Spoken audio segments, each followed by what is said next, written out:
I found out my sister was pregnant with my fiancé's baby only a week after I got engaged. My name's Lena. For 3 years, I thought Ethan was my soulmate. He remembered my coffee order, left me notes when I was stressed. When he proposed, I thought every struggle I'd been through was worth it. That same night, we drove to my parents' house. My mum squealed. My dad shook Ethan's hand, and my sister Maya. She hugged me, smiled, but in her eyes, I saw something else. Not joy, not excitement, something sharp. I ignored it. But once you see a crack, you can't unsee it. A week later, during dinner, Maya walked in, glowing. She set her fork down, smiled, and said, "I'm pregnant." The table froze. Then she added, "It's Ethan's." My world shattered. Ethan sat in silence.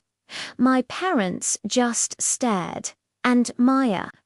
She leaned back, smug, and slipped on a smaller diamond ring.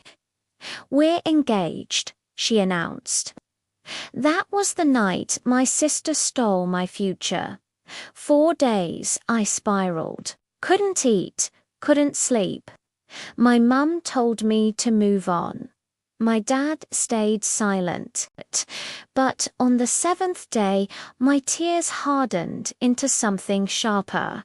If they wanted war, I'd give them war. Ethan hated conflict. Maya thrived on attention. I knew both their weaknesses better than they knew each other. I stayed silent, smiled politely online, and while they bragged about fate and miracles, I planned. First, money. Ethan had debt. Debt Maya didn't know about. I let that slip in the right ears. Her perfect love story started to crack. Second, patience. I collected receipts, old account papers, and yes, I still had access to the joint account Ethan never closed.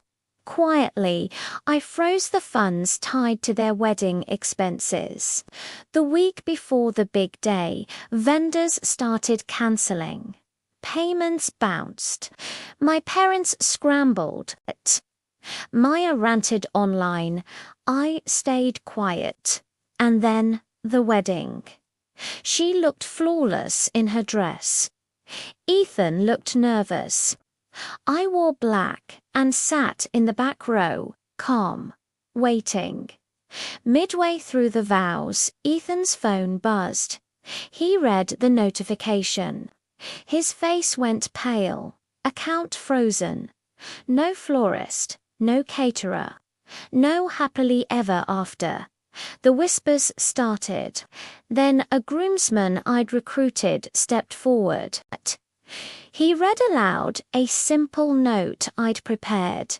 "Enjoy your happily ever after," without a penny. Lena gasps filled the room. Screenshots followed, Ethan's debts, Maya's bragging texts, their fairy tale burned in front of everyone. Maya sobbed. Ethan panicked. My parents looked like strangers. And me. I walked out, calm, steady, free. Was it cruel? Maybe. But they hadn't just betrayed me. They'd buried me alive. I chose to climb out. Their marriage barely lasted months. Ethan's debt caught up. Maya learned manipulation can't build a foundation. My parents still struggle to forgive me, but I don't care, because in the end, I reclaimed something bigger than a wedding or a man. I reclaimed my story. If you've ever been betrayed, remember this. You don't have to be the victim in your own life. You get to write the ending.